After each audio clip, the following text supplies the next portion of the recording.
O perímetro da rede deixou de ser o principal fator de risco em cyberataques. O usuário passou a ser o ponto mais vulnerável em função da evolução tecnológica. É preciso capacitar e treinar colaboradores. A Phishing Plus é a plataforma para simulação de ataques de phishing mais avançada e adequada às leis globais de privacidade em todo o mundo. Através dela, é possível criar programas completos de educação, disparar fake phishings, oferecer e-learning, detectar credenciais vazadas na web, fazer campanhas pelo WhatsApp, e-mail, SMS e muito mais. Conheça agora a nossa plataforma e construa um ambiente corporativo mais seguro. Fale com o nosso time de vendas.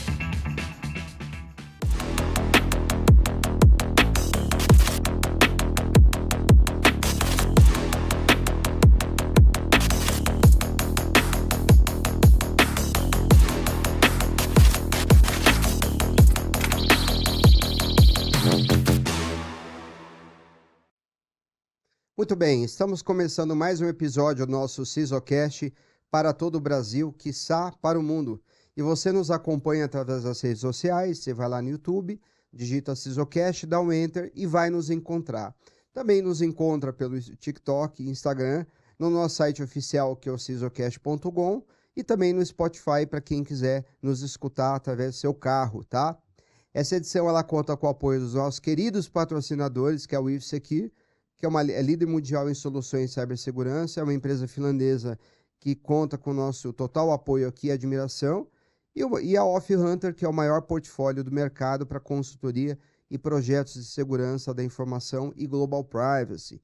E eu vou pedir à produção que rode agora o primeiro comercial, e na sequência a gente volta com o nosso convidado de hoje, por favor.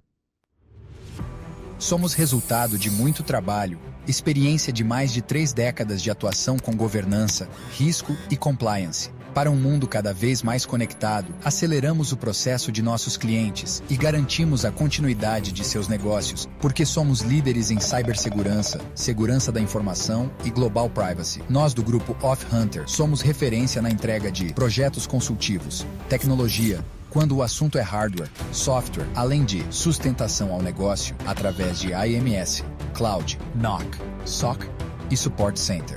Nossos times investigam, monitoram e protegem a marca de nossos clientes, evitando fraudes e danos à reputação. Desenvolvemos programas de educação e conscientização completos a usuários e com múltiplas atividades simultâneas que propiciam resultados surpreendentes. E por fim, nossa metodologia baseada no conceito de Security by Design nos coloca em posição de vanguarda, porque nos permite adotar técnicas avançadas para a adoção das melhores práticas de segurança, end-to-end.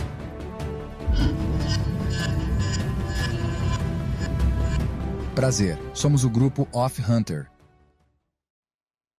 Muito bem, estamos de volta aqui.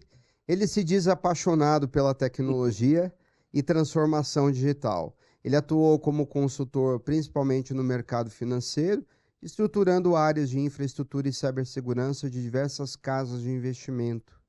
Com mais de 27 anos de experiência em TI, especificamente em segurança e infraestrutura, desde 2018 ele atua como CISO do Ouri Bank, que ele vai poder explicar melhor, mas é o antigo nome Banco Ouro Invest, né? E vai contar para a gente sobre os desafios junto à BBC, e tratar de um tema muito pedido por todos nós, e a gente tem recebido sempre solicitações para falar de Big Data. Então, nosso convidado de hoje é uma figura ilustre e ele veio para bater um papo conosco. Senhoras e senhores, recebo com muito prazer Paulo Conduta. Tudo bem, Paulo? Tudo bem, obrigado pelo convite, obrigado a toda a equipe da CISOcast. A ideia é compartilhar um pouco aqui do conhecimento, trocar ideia, né? E levar um pouco da ideia do Big Data, a ideia da manipulação de dados e tudo aquilo que é importante, como a gente pode extrair de tanta informação ali, hoje existente na internet e nessa rede mundial. É isso aí. E eu tenho certeza que você vai conseguir, dada a questão do seu conhecimento, né? Para mim está Vamos muito lá, claro. vamos tentar. Paulo, mas antes da gente começar o nosso debate, eu vou pedir para você Claro. falar um pouquinho e se apresentar para o público que ainda não conhece, por favor. Bom, acho que o resumo já foi muito bem feito ali para você, mas Uhum. eu já atuo lá no Uribank, né?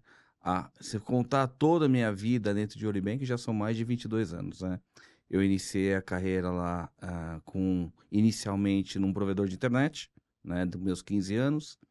passei por toda aquela parte de suporte, né? A parte inicialmente ali como estagiário, suporte, administrador de redes, né? Ainda ali admin, né? Sysadmin a gente chama, Sim. né? Numa sala que a gente chamava na época CPD, né? E ali o desafio foi bem interessante porque como ainda estava surgindo toda a parte de internet, mal existia, né? Foi um desafio grande porque eu tive um contato muito grande ali com software livre e toda essa parte de conectividade de redes. Então, foi um aprendizado que fez para mim deslanchar na carreira. Saindo de lá, né, eu junto na época ainda com minha namorada, que hoje é minha esposa, a Denise, aliás, beijo, né? A ideia ali, a gente montou uma consultoria, né? Porque eu já tinha um know-how muito grande, as pessoas já vinham comigo perguntar, Paulo, o que a gente precisa fazer para fazer isso, tal, tal, como a gente pode fazer, parte de segurança. Falei, pô, legal, gostei da ideia, vamos começar a fazer. E comecei a ajudar, né? Primeiramente as pessoas que eu já conhecia, né, com essa parte de consultoria. Iniciei o processo, já conhecia até mesmo o próprio Banco Univest na época, né, o Alan lá, que era o líder da parte de tecnologia, e comecei a atender todas das empresas do grupo, né? E com o atendimento do grupo Univest, também começou a existir as indicações, né? Então, olha, Paulo, tem aqui uma empresa que está sendo aberta agora por esse funcionário, tem essa outra pessoa aqui que é um amigo meu, ajuda. Fui ajudando, né? Essas casas de investimento que foram surgindo por intermédio dessas indicações, né? Até que um belo dia, ainda também atendendo o próprio banco e as empresas do grupo, né? O banco começou a se reestruturar, né? Pensar mais à frente na parte tecnológica, né? E um novo diretor que adentrou lá no banco, falou o seguinte, Paulo, ó, eu acho que você está o risco é muito grande de eu te perder aqui para o mercado. Eu prefiro que você venha e fique internalizado aqui com a gente e nos ajude no desafio que a gente tem de elevar a maturidade do banco. Fez uma proposta, achei que era interessante na época, aceitei e estou tocando lá. Vida que segue, né? Vida que segue, Que né? bacana. Minha esposa seguiu ainda com essa parte de consultoria, ela ainda está nessa empresa dando Uhum. todo o andamento da vida dela, né? Nada como a reputação. E eu dei sequência em É todo o isso aí. andamento aqui no banco, né? É isso aí. E o interessante que eu sempre gostei desse ramo financeiro, né? Uhum. Tecnologia sempre foi uma paixão, mas associada com o mercado financeiro, acho que talvez pelo fato de estar muito próximo com essas empresas, acho que eu peguei um gosto muito grande. E eu sempre fui estudando, né? O que que é o mercado financeiro, quais são as resoluções do mercado financeiro, o que que é SOX, que na época nem existia, né? Começou a surgir SOX mais um pouco à frente, né? Quais são essas resoluções, para justamente a gente poder ali se preparar, né, Uhum. para as necessidades que o próprio mercado iria exigir das empresas. E foi, então E estamos. ela se comprovou como necessária e fundamental para o negócio, porque quem que em sã consciência imaginar que duas torres seriam Nossa. atacadas por aviões? É um imponderável, né? E nesse dia, a gente ainda na época, eu estava nesse provedor de internet, né? Aham. E 2001. em 2000 eu estava lá, a gente tinha acabado de montar uma estrutura nova, um escritório novo, de repente a gente começou a escutar as notícias, né, circulando e, não, um avião atingiu uma das torres do World Trade Center. O piloto faleceu. Eu falei, tá, mas foi um avião de pequeno porte. Sim, Aí depois começou a surgir as outras questões, todos a gente viu a gravidade que se tornou sim, todo aquele evento, né, sim. da magnitude mundial, né? Ou seja, como olhar para a contingência é importante, né? Exatamente. E esse processo foi um primeiro ali, prova, né, propriamente dita de um teste de contingência num ambiente ali americano, e foi uma prova para todo mundo, né, de que a capacidade da tecnologia naquele momento não era o suficiente para distribuir a informação que a gente tem hoje nos dias, né? É isso aí. Até nesse provedor, quando a gente teve o evento, o pico de utilização da internet foi algo assim astronômico. Sim, A gente tinha um cliente ali num projeto que ele era um distribuidor de notícias. Então, ele tinha um hub de notícias dentro lá desse provedor. E o consumo dos servidores desse cliente foi absurdo. A gente falou, não, é um ataque, não, era o consumo mesmo, distribuindo informação e recebendo informação Olha só. pro mercado. Então, quer dizer, foi algo que realmente foi um desafio. Infelizmente, ali a gente teve as vidas, né, ceifadas ali por aquele evento, né, e empresas que não estavam preparadas ali, né, sinceramente, morreram, desapareceram juntamente com as 2 torres ali que vieram E parece que ao a ruir. Lehman Brothers ali também, né, perdeu. Ela não tinha. A sua estrutura de contingenciamento era a mesma, né? Exatamente. Tinha algumas estruturas que, não, eu tenho uma estrutura numa torre e uma estrutura na outra Que torre, né? adianta. Não tem, infelizmente, não É, tem como, com né? certeza. Que loucura, né? Nossa. Pra você ver, né? E a gente outro dia conversou. Até vocês me desculpem estender um pouquinho esse tema, que não é o foco É. hoje, mas eu adoro esse assunto. E a gente falava da situação do Rio Grande do Sul, por Sim. exemplo, que em parte é possível perceber que existe sim o imponderável. Uhum. Mas também é prático olhar para o imponderável, né? É. Pensar, realmente foi, né? Não era previsto, não tinha como pensar nisso. Quando a gente olha para lá, a gente pensa claramente na falta de manutenção do concreto, nas bombas que, segundo algumas informações que tivemos, não funcionavam em sua totalidade, com eficiência, não passavam por manutenção. Ou seja, é igual esse caso. Você desenvolveu um plano de contingenciamento, não é para atender só a auditoria, porque a auditoria está pedindo. Uhum. Não, eu preciso para uma questão de preservação do meu negócio. Hum. E nesse sentido, não adianta eu fazer hoje, eu tenho que fazer os planos, as manutenções, porque mudou um pouquinho o processo, não é isso? Mudou um pouquinho o processo, você já não tem mais aquele plano em sua total validade, né?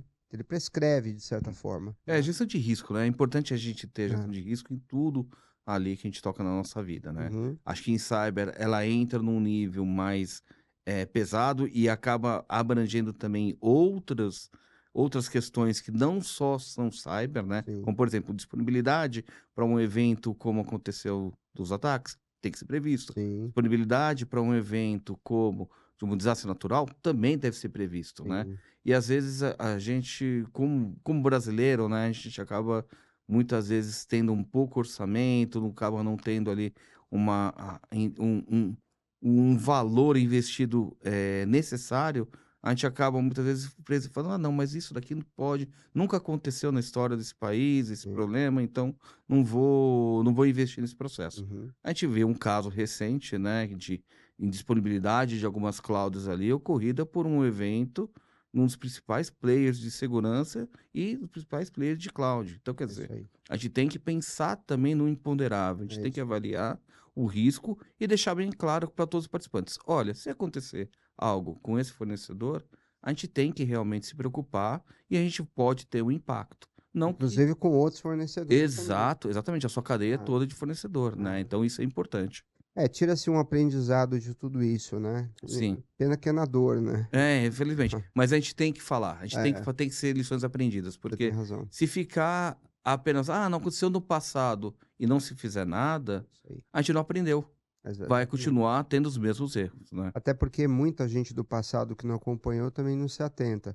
Haja vista quando você olha para Mariana, Brumadinho, agora uma outra situação um pouco diferente, mas muito parecida, que foi o caso do Rio Grande do Sul, e quantos mais estados também vão passar por situações assim, até que a gente tenha realmente políticos que se interessem por olhar essa matéria, esse tema com muito mais É. vigor, né? E o pior ali é que a gente está falando de vidas, né? Não, a gente não está falando tecnologia, a gente reconstrói. Demora, vai Uhum, custar, vai. Vidas não se com reconstrói. A certeza, gente tem que se preocupar muito mais quando está envolvendo com vidas. certeza. Você falou tudo.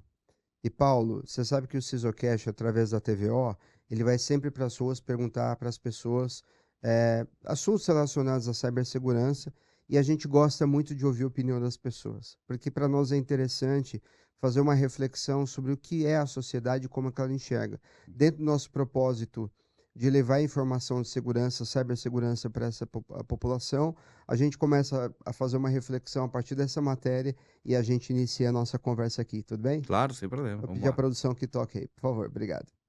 Bom dia! Carolina Oliveira por aqui. Está começando mais um Jogo Rápido diretamente da TVO.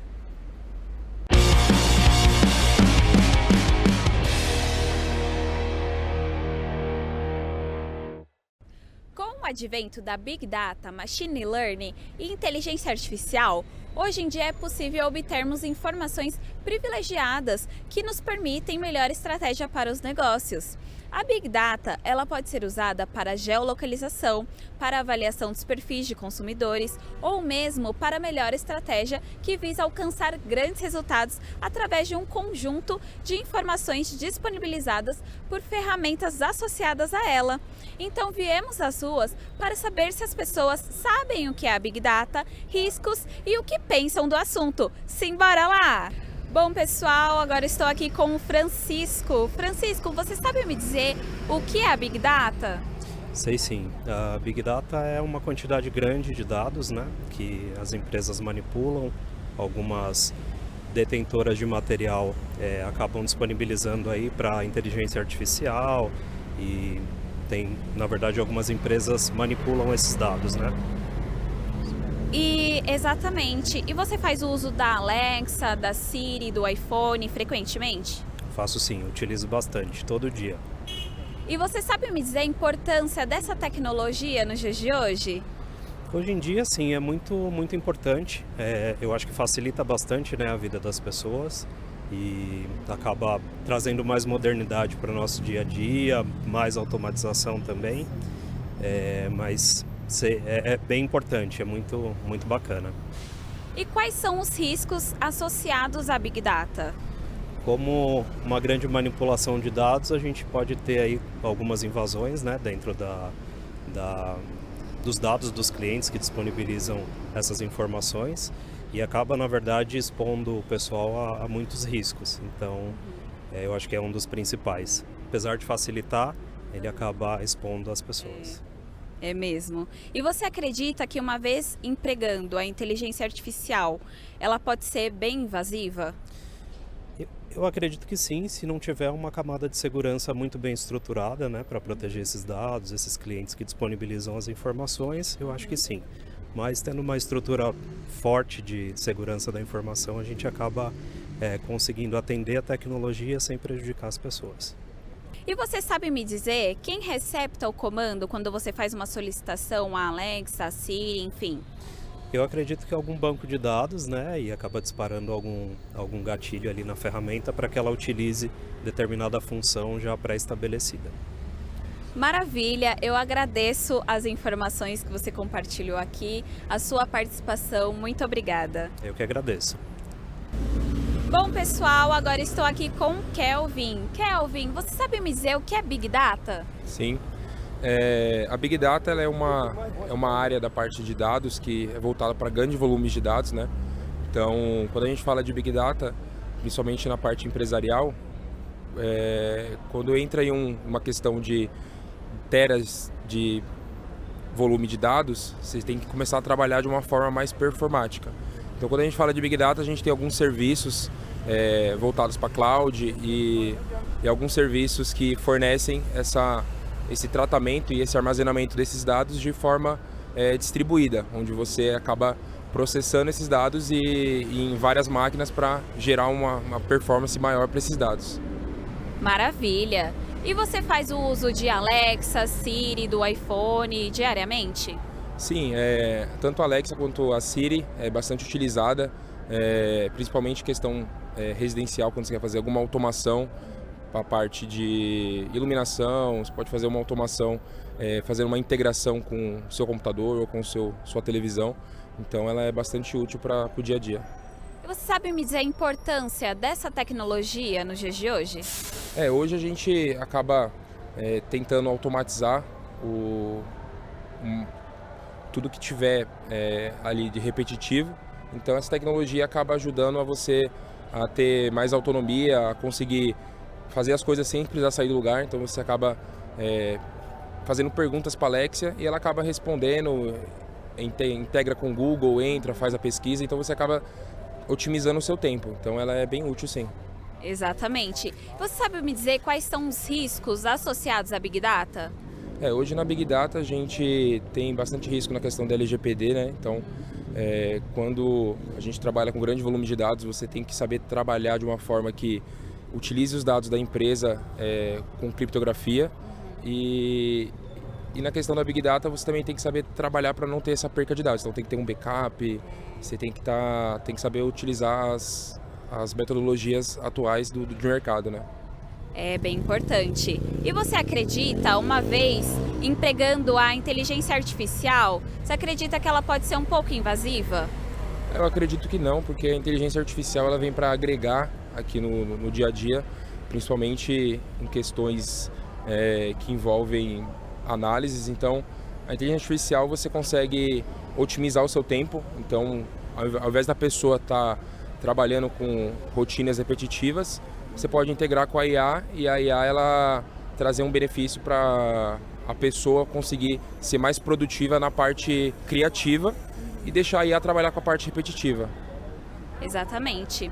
E quando você faz uma solicitação, seja para Alexa, para Siri, enfim, sabe me dizer quem recepta o comando? Geralmente, quando você faz a solicitação, tem um algoritmo acoplado, né, essa inteligência, e ele já faz as integrações ali com os sistemas para fazer essa busca e conseguir trazer o resultado mais assertivo. Então foi ótimo falar com você, agradeço a sua participação e as informações que você compartilhou aqui conosco. Muito obrigado. Pessoal, por hoje é só. Encerramos as entrevistas por aqui, galera do Sisocast. É com vocês!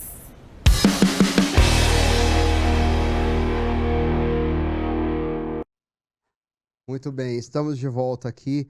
Ô Paulo, a gente começa a falar então usando alguns exemplos. Uhum. Ela deu o exemplo da Alexa, porque por trás da Alexa você tem lá uma estrutura da AWS que recepta informações e a gente sabe hoje que o dado ele vale como petróleo, Exato. né? Se você pensar também sobre o ponto de vista estratégico da abertura de um negócio ou de uma tomada de decisão, ou mesmo se você pensar no aspecto da segurança, a gente sabe que para muitos segmentos de mercado, securitário, por exemplo, o dado é ouro. Uhum. Se ele tem um impacto ali, o impacto é de 100%, certo? Exato.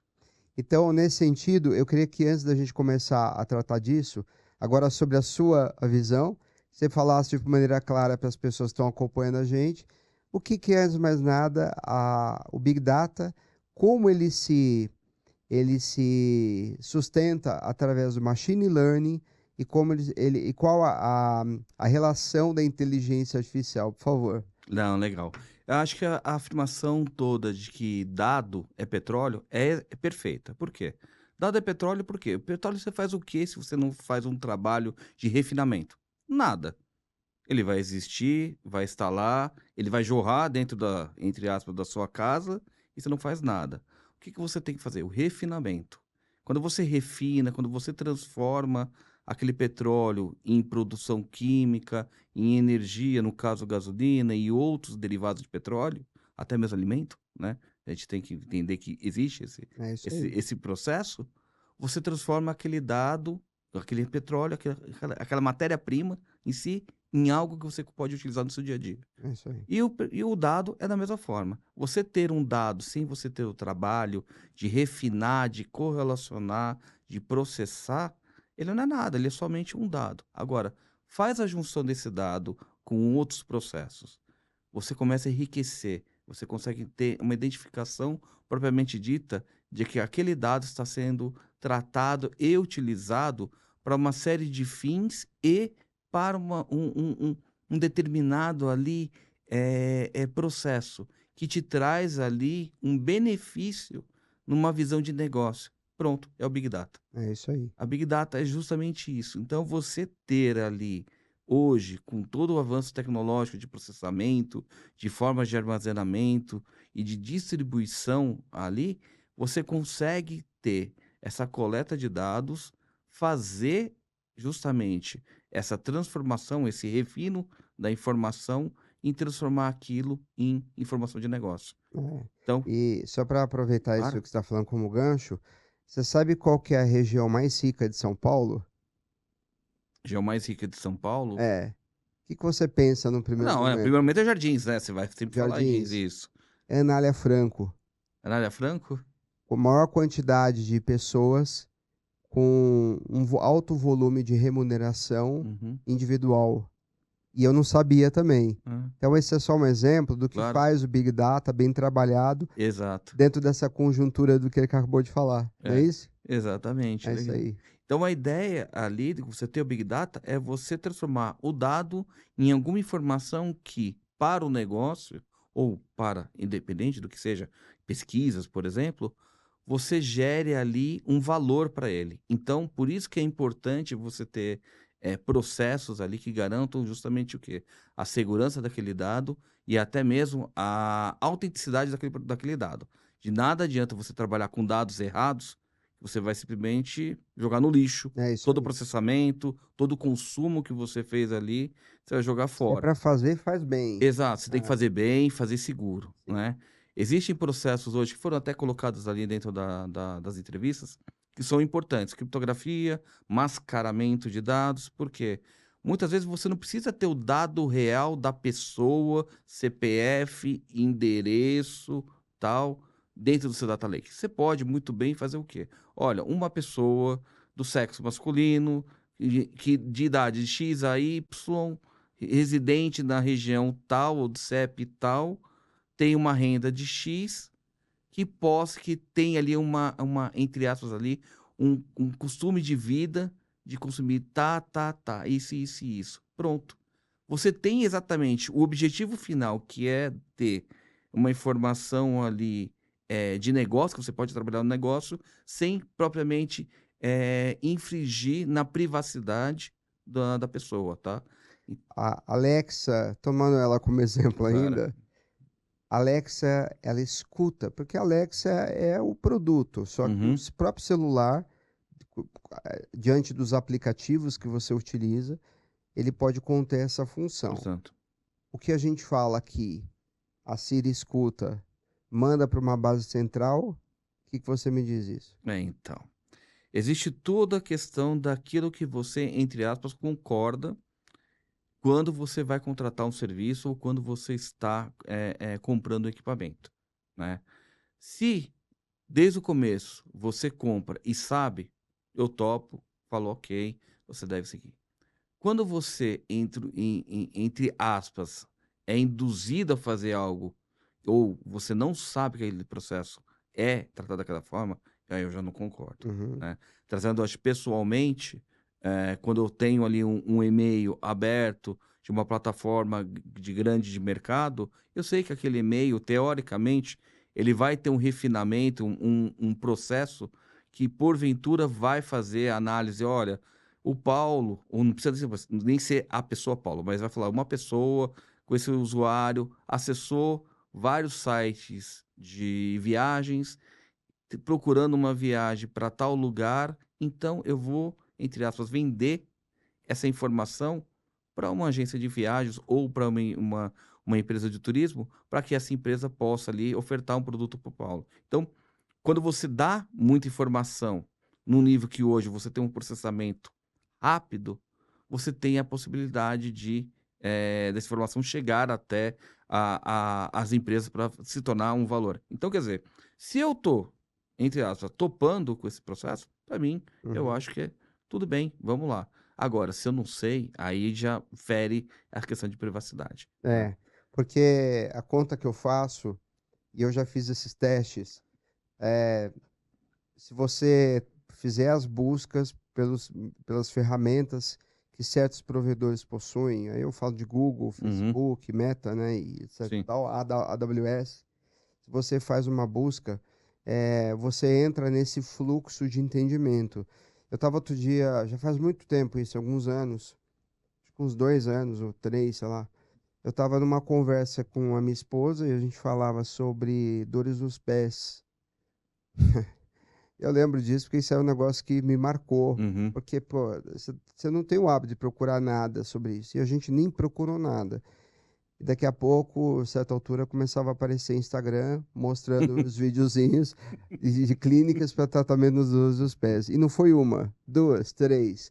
Uma coisa é a busca que você faz, que os claro, motores entendem que você está lá procurando, e ele se apropria disso, e como você falou, ele não está tratando diretamente de você como CPF, mas pelo exato. perfil de busca, né? E que os Web Analytics mostram. Mas outra coisa é você estar conversando com a pessoa, você não está Exato. fazendo a busca e daqui a pouco aparece. Exato. É aí que eu queria polemizar, né? É, exatamente. E recentemente a gente teve até o caso da Meta, né? Que aí casa até com um processo de, eu vou começar a ler as imagens que você tem ali na sua rede social para, entre aspas, treinar a minha IA de uma forma mais assertiva.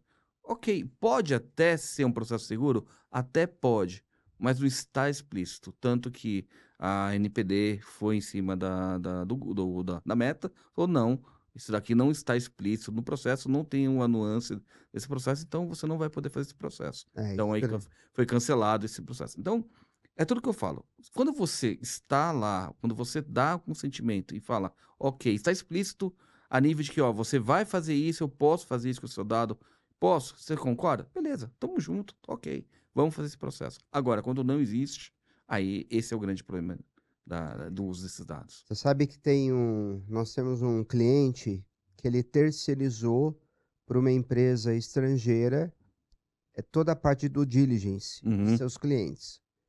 E eles vieram com uma lista absurda de coisas e coisas muito invasivas, uhum, querendo saber nomes de clientes, o quanto que a gente faturava por cada cliente, etc e tal. E aí eu disse assim: o contrato que temos é com o cliente final, não está previsto.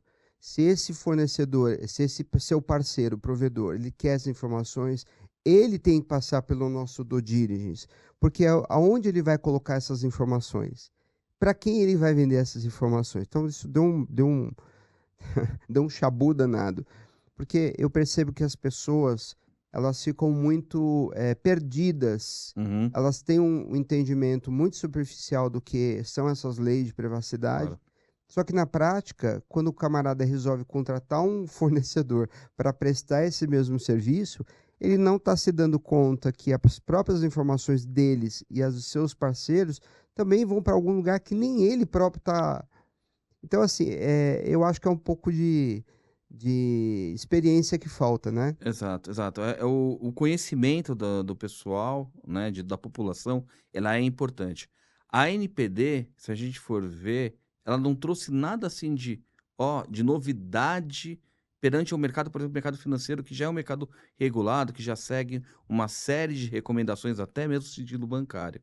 Mas ela trouxe uma coisa que é muito importante: o poder do usuário sobre o seu dado. Então, população, você tem poder sobre o seu dado. O dado não é da empresa A, B ou C. O dado é seu. Então você tem o direito de falar: eu não quero mais ter esse dado com você e eu quero ter com a outra empresa. Então você tem esse poder. Claro, a gente tem outras leis, né, que são, entre aspas, se sobrepõem ali com a LGPD para você fazer outros princípios, como, por exemplo, preservação de vida, questão de risco de crédito e outras que dão o direito para essas empresas processar essas informações. Sim. Mas sempre o direito da informação privada é da pessoa. E a depender da relação estabelecida Claro, também, né? Que é isso. claro. E também você não exerce o direito a esquecimento, por exemplo, que existe uma relação, né? Exato, Que está em vigor, né? Por exemplo, exato. né? Se a gente for Foi bom pensar, você ter falado isso. tem uma questão até quando a gente tem ali um ciclo de vida da informação, você tem que ter ali alguns dados mantidos mais até do que propriamente dito a operação. Então, tem dados, por exemplo, a gente estava até construindo atualizando a nossa norma de gestão de ciclo de vida de dados, e ali você tem, por exemplo, dados que você vai ter que manter por 20 anos. Por que esse dado tem que manter por 20 anos? Por causa da lei tal, tal, tal e tal. Então você vai ter que manter. Quando você está nesse circuito mais fechado aqui brasileiro, onde você tem todas as suas informações prestadas por empresas brasileiras que estão dentro do Brasil, você consegue atender. Mas quando você passa, como você falou, por empresas americanas que estão em outras legislações, eles atendem as legislações do país que eles É estão. isso aí. Então, a NPD, a LGPD no caso, se atentou a isso, com base até na GDPR. E aí ela até impõe que você só possa processar a informação em locais que tenham legislações equivalentes as suas regras. Por quê? Justamente para evitar que, eu tenho processo aqui tal que é seguro, tenho processo na outra região ali que é seguro, mas porventura eu tenho um terceiro ali que eu processo numa região que não tem essa segurança. Opa, aqui pode ser um risco para essa informação, porque ali segue as leis daquele país, que se amanhã, vamos dizer, tá, como aconteceu no passado, né? A gente até escutou esses dias, né, boatos falando que a NSA estava colocando monitores de informação dentro dos HDs, né? Surgiu por uma pesquisa, uma entidade de segurança, que no caso é russa, né? Aí tem, concorda ou não concorda, a gente sabe que tem algumas brigas geopolíticas nesse caso, mas alegando que tem alguns sensores ali que coletam informações ali e repassam para essas entidades. Então, quer dizer, existem leis locais e essas empresas vão respeitar as leis locais. Então, se amanhã essa empresa não respeita a lei da LGPD, pode ser que amanhã alguém com poder da lei local fale o seguinte: eu quero servidores lá da sua empresa, dessa empresa aqui. Ah, não, mas veja bem, não sei o que lá. Não, eu quero esses dados. É E ele isso vai aí. ter esses dados, É, tá? Então, com você tem certeza. por isso que a lei, ela acaba tentando cobrir um pouco esse tipo de evento, né? Mas como a gente diz, não elimina, minimiza o Não, risco, nunca se elimina o risco, tá? né? A Então, gente sempre vai tentar mitigar os eventos de risco, tá? uhum, A gente vai fazer todos as boas práticas, os controles, mas sempre pode acontecer um evento que, porventura, nunca aconteceu no passado, né? E que vai acontecer ali possivelmente com você ali no futuro. com certeza, com certeza. E como é que você entende que dos benefícios de você combinar machine learning e big data na detecção de ameaça, por exemplo? Eu acho muito importante, porque existe uma questão que, para a gente, né, que está ali no combate às fraudes e a toda a questão cibernética, que é o comportamento do usuário.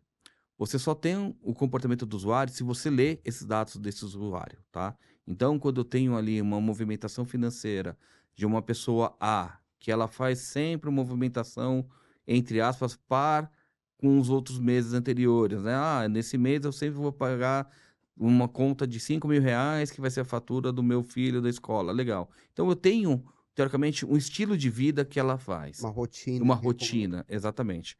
Quando a gente reconhece esse processo e a gente coloca as triggers, né, que são alertas, para identificar qualquer comportamento anormal, você justamente pode evitar que uma fraude esteja ocorrendo naquele momento. Então, eu tenho sempre essa rotina de 5.000, mas aconteceu que naquele um determinado dia teve um pagamento, de vez de 5.000, teve um pedido de pagamento de 100.000. Falou, opa, qual que é? Por que que essa pessoa está fazendo esse pagamento de 100.000?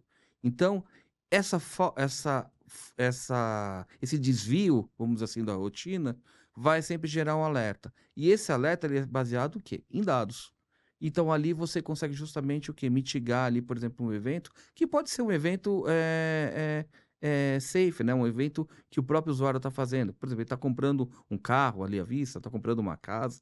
Então, quer dizer, pode ser um evento que o próprio usuário está ocorrendo, mas é importante a gente gerar esse alerta e ali, baseado nesse alerta, você pode pedir outras formas de autenticação a mais para justamente ali evitar que o usuário, porventura, esteja caindo num golpe ou, porventura, está sendo um crime ocorrendo com aquele determinado usuário, né?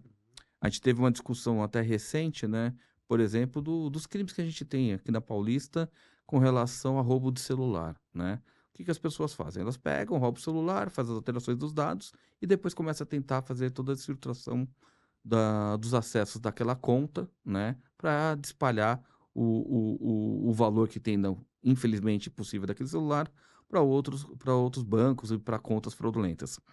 Quando você tem esse monitoramento ativo, né? O monitoramento não infere, não vai infringir a privacidade do usuário. Ele vai infringir ali justamente na operação que saiu fora do normal.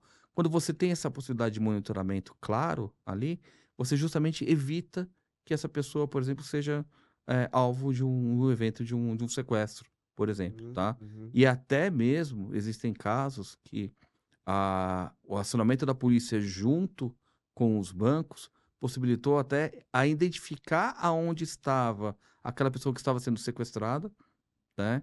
E foi até lá e conseguiu resgatar aquela pessoa. Então, Mas é, isso acontece através de mediação jurídica, né? não só mediação Não, jurídica, na verdade, você tem ali alguns princípios, né? Que tem a Operação Tentáculos, operações ali que da Polícia da Federal. polícia, da Polícia Federal, Uhum. operações até desse cyber ali, que ela tem já um certo conhecimento tecnológico de como que ela pode aplicar a tecnologia no reconhecimento de alguns crimes. Então, quando você tem ali esse aparato mais informação, né, pro policial fazer a investigação, muitas vezes ele já sabe o caminho de como ele pode acionar algumas instituições e alguns processos para fazer justamente essa a diligência e poder ajudar num processo de um crime, né? Então, mas isso aí, é isso que que é uma dúvida que eu Claro, claro, tenho. claro. Isso aí, nesse caso, acontece quando é a Polícia Federal, ela tem um aval, autorização de um órgão jurídico superior para poder exercer aquilo, porque teoricamente seria adentrar Uhum. uma área privada do Sim, indivíduo, sim. né? Não sei se eu estou me fazendo compreender. Não, claro. Mas quando eles vão tomar essa decisão, é comum fazer algo assim sem autorização? Na verdade, pense o seguinte, você já tem autorização do seu próprio celular. Uhum. Ele não vai no banco para fazer esse processo, ele pode muito bem consumir Ah, aí pelo aparelho. pelo próprio aparelho, Ah, tá. tá? Ele já Sim. tem essa possibilidade. Existe a possibilidade de ter, aí sim, por uma questão jurídica, né? Que também não é nada complicado, tá? Uhum. Se existe ali uma prova de risco que aquela pessoa está correndo risco de vida, ele pode chegar para um juiz rapidamente, pedir um acesso à informação. Claro que tem todo um trâmite, mas essa facilidade de como ele pedir e desse caminho mais próximo existente dá a facilidade para ele ter acesso a essa informação. Certo. Não, bacana. E aí a gente falou, assim, então, da questão do machine learning, só que eu queria saber agora, de maneira um pouco mais pragmática, né? Quais são, no caso, assim, como que o banco ele utiliza essas duas tecnologias para ele aplica na prática, né? Ele usa ferramentas, ele tem um time de monitoração integrado a uma equipe de fraudes que Uhum. faz remediação, usa geolocalização. Na prática, como é feito tudo isso? Através de um SOC? Como que é feito? Na verdade, vamos pensar a nível de sistema financeiro como um todo, tá? E Uhum. não falando especificamente de um banco ou outro banco. Os bancos, eles têm ali alguns processos que justamente dão ali uns sensores, né, vamos dizer assim, que eles são instalados em alguns pontos para justamente detectar algumas anomalias. Quando a gente tem, por exemplo, um aplicativo bancário, né, a maioria dos bancos concentra o quê? Uma instalação de uma semente ali de identificação daquele dispositivo, que faz com que tudo que aquele dispositivo tem de recurso de segurança, claro, desde que devidamente permitido pela lei, ele possa ser utilizado para fazer, por exemplo, processo de triangulação de geolocalização e outros processos que podem ser liberados para identificar aquele determinado dispositivo e o processo. Então, ele pega essas informações, faz ali uma análise de risco com o motor de risco e gera ali um score de risco baseado naquele dispositivo ou até mesmo naquela transação ou localização. Gerando esse risco, o banco, baseado na sua política de risco, vai definir se ele vai deixar ou não fazer uma determinada operação ou um determinado acesso. Então, quer dizer, o banco usa as tecnologias disponíveis hoje, juntamente com esses sensores, para poder para fazer uma análise de risco. E aí o banco, simplesmente ele pode fazer, olha, perante a minha política de risco, eu posso aceitar essa operação, posso recusar e direcionar isso daqui como uma possível fraude para uma mesa de análise de fraude, ou posso até mesmo solicitar um duplo fator de autenticação a mais para identificar se realmente é aquele usuário, tá? Então, as instituições financeiras, elas utilizam esses artifícios justamente para possibilitar e mitigar os eventos de fraude e também de crimes executados com aquele determinado dispositivo. E aí, você falou do sistema de um terceiro sistema de autenticação. O que a gente tem visto muito no mercado hoje em dia realmente é o uso mais, num primeiro escalão agora, da nossa imagem, né? Por Aham, validação sim. biométrica, no caso, em função às vezes do rosto ou da íris, principalmente, né? Mas essas imagens, quando você abre uma conta digital, Claro. aquilo lá é receptado. São os seus dados, é a sua imagem que vai para um banco que tem a responsabilidade de armazenar tudo aquilo, criptografar tudo aquilo e reter aquela informação. Mas, ao mesmo tempo, ela tem que estar lá disponível para correlacionar tudo isso e validar. Como que uma instituição garante a proteção efetiva disso, considerando que não existe segurança 100% e que você é responsável por aquele dado que você está retendo, uma vez que você retenha, né?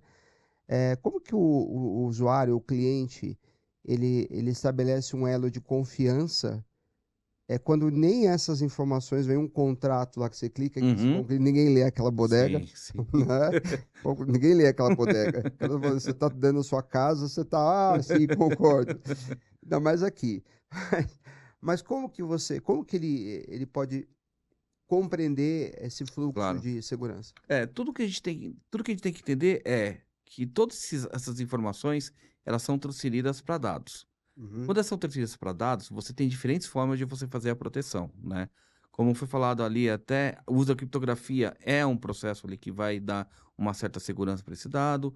Você usar o mascaramento também é uma outra possibilidade, mas se você mascara, teoricamente você não identifica mais a pessoa, né? Então, vamos pensar que a gente está utilizando nesse caso ali a criptografia. Então, você já faz esse processo de criptografia, você já faz ali proteções ali necessárias, como tokenização de acesso e outras coisas, para que você garanta essa maior segurança. Mas vale até colocar um ponto aqui, né? O garantir não é garantir 100%. Sim. Até mesmo a tecnologia de identificação, né, facial, ela não é uma garantia 100% de que aquela pessoa é uma pessoa viva e que realmente é ali a pessoa que está ali se reconhecendo ali perante o seu celular, né? A gente viu casos ali de bonecos com imagens, IA sendo bastante utilizada ali dentro desse processo para gerar imagens ali falsas que se passam por pessoas para justamente criar e aplicar os golpes. Então, quer dizer, toda tecnologia, ela tem ali a possibilidade de ser, entre aspas, contornada. O que você tenta fazer, né, o que a gente faz ali no mercado é cercar para justamente, se por acaso acontecer isso, eu tenho outra medida ali de proteção. Ah, se acontecer aquele outro processo, eu tenho esse outro.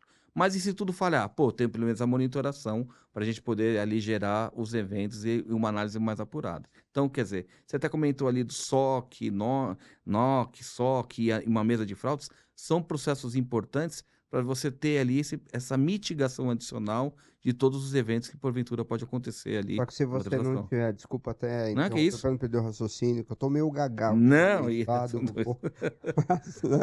Mas é assim, mas isso também é a depender da camada de auditoria, né? Porque ele precisa de várias outras ferramentas integradas, porque senão o SOC também não tem um funcionamento Sim, adequado, né? sim, é. A auditoria, ela entra como contribuição. Ou seja, quando a gente está falando do mercado financeiro, independente das regulações, que são importantes e elas ditam bastante o mercado, quando a gente está falando de valores, tá? Já existe um risco muito elevado. Então, o próprio mercado de financeiro, ele já tem um nível de maturidade maior de segurança. Por quê?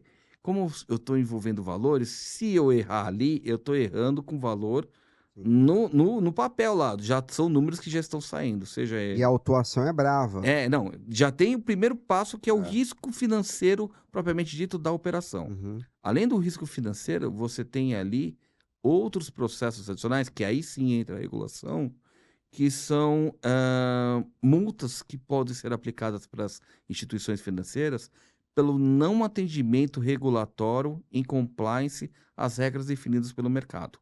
Tá? Então já tem ali até mesmo a possibilidade de uma entidade financeira que porventura foi muito negligente, de ele sofrer uma intervenção, de ter ali uma multa estipulada ou até mesmo a cassação da licença bancária daquela instituição. Então, Aí a gente tá falando do 465 do Bacen. existe na verdade a 4658, 465, 4658 4893, né, que foi Isso, transferida. Isso daí já faz mais ali de a empresa ter, a instituição ter um plano de resposta, de ter processo para identificação de onde estão seus dados, Uhum, daquele processo que a gente falou até um pouco antes, né? uhum. e de você ter ali uma maturidade de segurança. Isso é uma coisa. Quando a gente traz ali para o mundo do Pix mais recente, esse manual de segurança, ele estipula ali uma série de controles que você tem que ter para a instituição, para justamente garantir uma segurança mínima, tá? E aí o Bacen tem uma norma de penalidades perante a resolução do Pix, que se você não atender, você pode ser penalizado. A penalização ela já pode ocorrer, na verdade, pelo próprio mercado, né? Uma vez que uma instituição possa ter um dado vazado ou possa não praticar esses controles, os próprios clientes não vão se sentir seguros de ter os dados lá. Então, já existe essa penalidade. Além disso, pode existir a penalidade do Bacen com uma multa. Se não me engano, está em torno de 1 milhão a multa do Pix, né, por não atendimento dos controles. E, além disso, o Bacen pode fazer uma cassação de uma licença bancária por você botar em risco o mercado financeiro, né, o ecossistema financeiro. Por que a gente tem que entender que o mercado financeiro ele é muito conectado? O que acontece com uma instituição aqui reverbera em outra instituição. A gente viu, né, em 2008, né, quem acompanhou a crise financeira que aconteceu nos bancos internacionais, reverberou no mundo inteiro. Então, a gente sabe que um processo de crise existente em uma instituição, tá, pode gerar uma falência do mercado financeiro mundial. Que é um efeito ioiô, né? Exato, Dominó, perdão. exato, porque a gente tem que entender que não é minha especialidade, mas é algo que eu gosto, Mas tá? é isso aí. A gente tem que entender que o mercado financeiro ele é feito por trocas de valores. Então, quando você tem o que acontece num banco, ele vai diluindo com os outros bancos, por quê?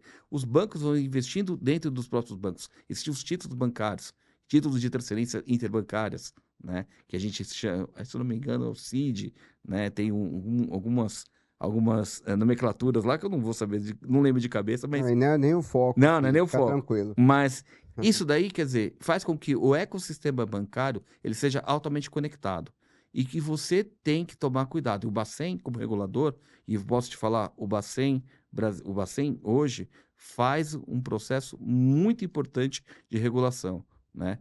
A gente tem que reconhecer o trabalho hoje feito por todas as pessoas envolvidas dentro do processo do Pix e até mesmo dentro do próprio Bacen, né? Por isso que não é à toa que ele recebeu recentemente 2 prêmios, né, consecutivos de melhor banco central do mundo. Por quê? Ele foi um órgão regulador que fez uma inovação muito importante no mercado, né? E também não elevou o risco, né? Justamente com essa inovação. Na verdade, ele popularizou, né, o meio de pagamento que a gente pode falar que é o Pix, né? Ele popularizou esse meio de pagamento para toda a população, fez o incentivo de mais instituições financeiras, né, abrir contas, né, para a população em geral, né? Tanto que você, antigamente, quando a gente ia falar, quando eu tinha meus 15, 16 anos, quando eu abri minha primeira conta, eu ia ter uma conta sem pagamento de uma tarifa. Pois é. Hoje, é quase que uma regra de mercado, né? Isso tanto é que quando o Real criou lá a conta universitária, Exato. foi uma inovação. Eu era cliente do Real, Não é? porque justamente era o banco que poderia me aceitar naquele momento que eu estava iniciando minha carreira ali. Sim. Então, foi... Era a proposta, né? Exato. Que é o que fez o banco crescer e dar o salto que deu, né? Perfeito, exatamente. E aí, quer dizer, todo esse mercado financeiro, ele foi se apoiando dentro das soluções e da própria provocação do Sim. mercado, né? E indo do mercado com as fintechs, né?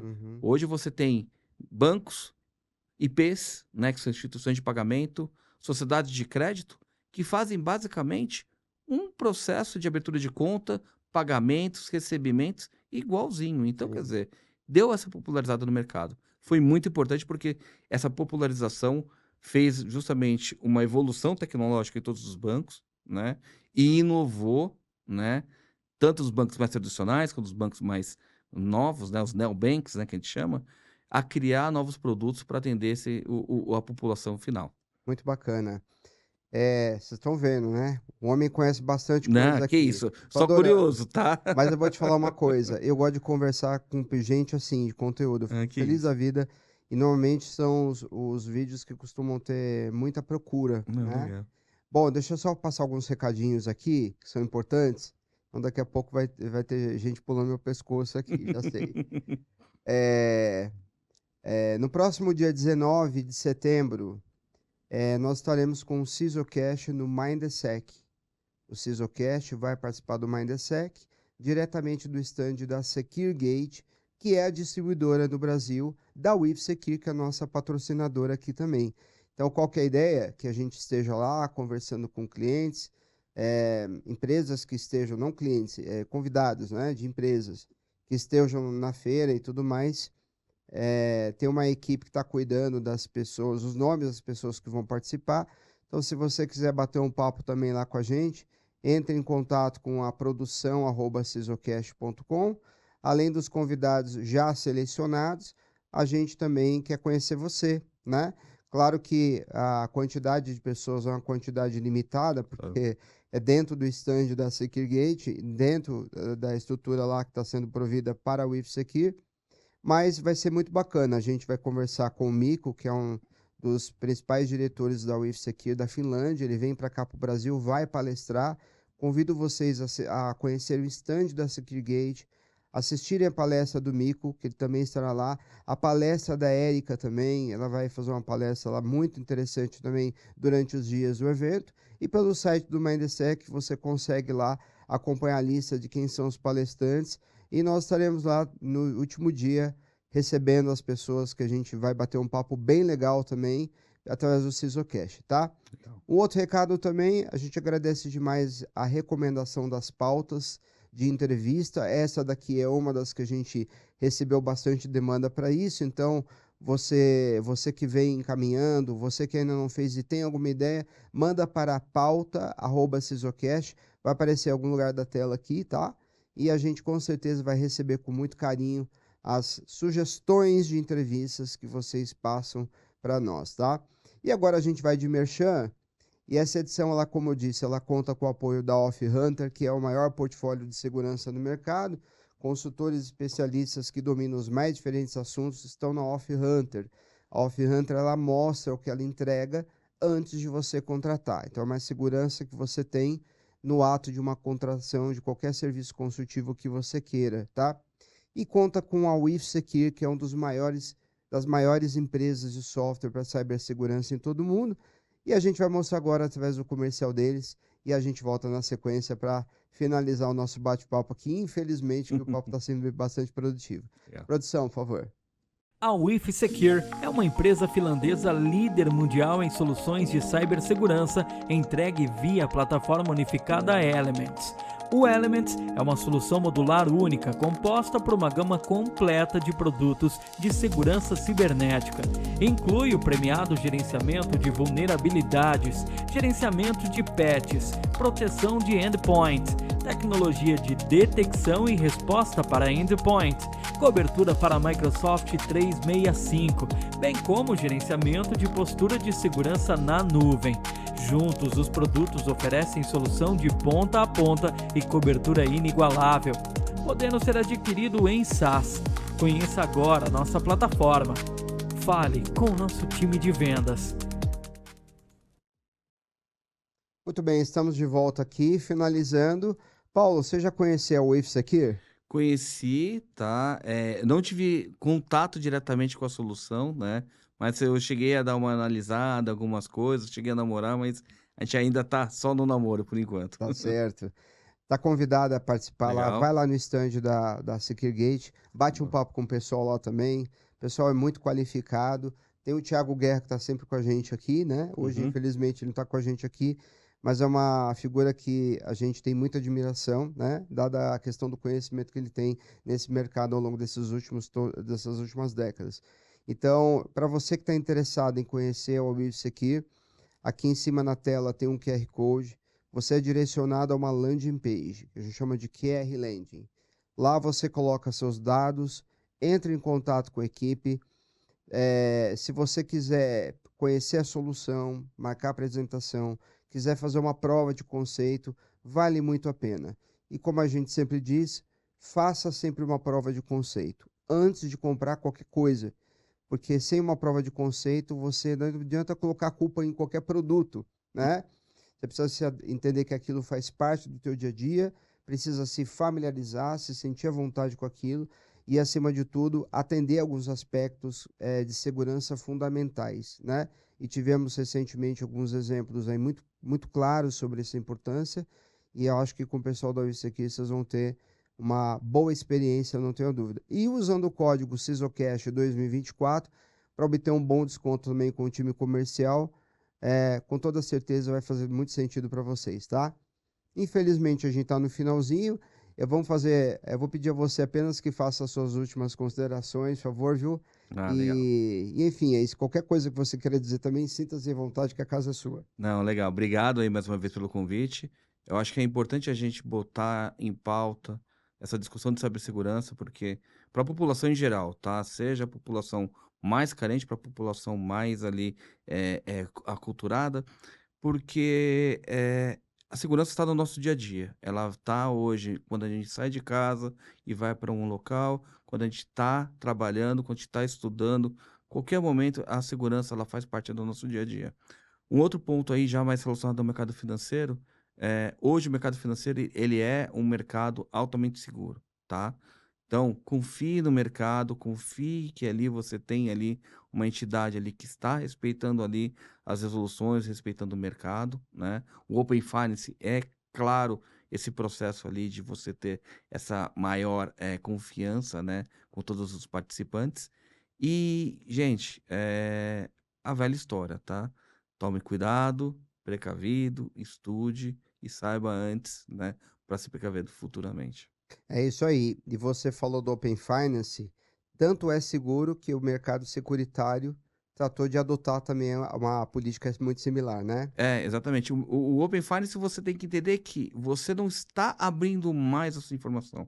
Você, na verdade, está reduzindo. É isso Porque aí. você dá a uma entidade que você confia o dado que você quer e as outras entidades não têm a replicação desse dado. É isso aí. Elas vão até o local que você confiou para consumir esse dado. Então, é muito melhor a gente ter um dado único, um local seguro, do que ter esse dado espalhado com múltiplas contas e com diferentes serviços ali, só para você poder aproveitar ali as facilidades e vantagens de cada entidade, cada instituição. E haja vista as razões de tanto investimento que né, os bancos fazem. Sim. Então, assim, diante de toda essa aula que a gente teve aqui, Isso. quero agradecer demais a sua vinda aqui, viu, Paulo? Obrigado, eu que agradeço. Se é da casa, já quiser voltar aqui, Boa. tá? Pode deixar, é um prazer. E para você que está em casa, muito obrigado pela sua audiência.